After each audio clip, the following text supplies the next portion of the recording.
Hola, me llamo Ismael Peña-López and I am lecturer at the Open University of Barcelona in Spain. I have two lives in ICT4D, the previous one and the actual one. The previous one began in more or less in 2000, where I led with a group of several people the development cooperation program at the university. It's a virtual university, only virtual, 100% virtual. And what we thought to engage in development cooperation was that we should make the same things we did for our students, which was distance education based on the internet, to make it available for non-profits on one hand and for people in developing countries on the other hand. So what we did, we took free materials or online materials, learning materials, which were free. We took free platforms to deliver e-learning, and we took free human resources, which was online volunteers. That was great because we served two goals with this. One was to serve real needs of people that needed to have training, especially training on how to set up your own e-learning courses. So it was not real training on applied things, but on how to benefit from the internet to make your training issues. And the other thing was a need for people to volunteer that they could not go to headquarters, they could not go abroad and be on an on-site project, but people that were good and wanted to participate in development projects. So we really covered these two needs of people having a need to be trained and people that wanted to collaborate with NGOs and so, but wanted to do it from their homes because they had several commitments. After doing this for 5 years, I wanted to reflect on what had happened these 5 years. I was in my way to finish my master's thesis, so I finished this master's thesis about online volunteers doing e-learning for development, which was the great job I had been doing for the last 5 years.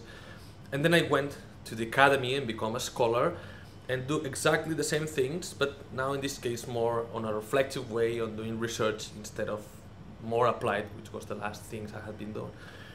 So I began to get more and more distant and think that I needed more data. I think this is a usual disease in research.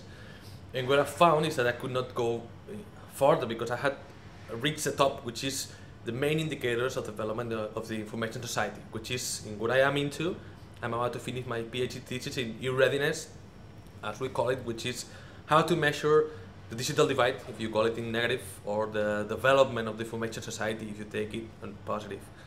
What I've seen is that I've analyzed more or less 50 models on how to describe the information society.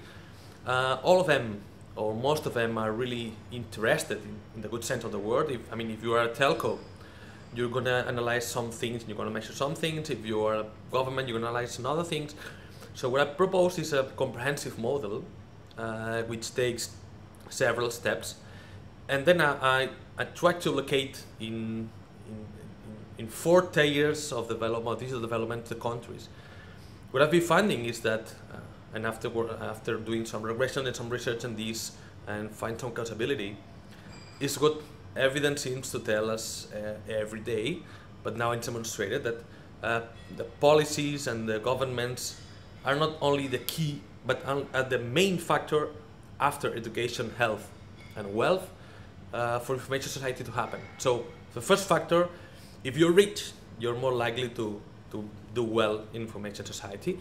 But the other thing is that if your government is committed, you're likely to do well. And committed means fostering information society directly, building infrastructures, building some proper legal framework with capacity building, and then going one step further and say, let's make the economy run smoothly. So there's no way wondering whether the private sector will do it well, or schools will do it well, or whether there's more broadband needed. Or it really makes no sense if there is no proper framework and a proper fostering of governments. This is what I'm in, and this is hopefully what I will be working in the next months or the next years. Thank you.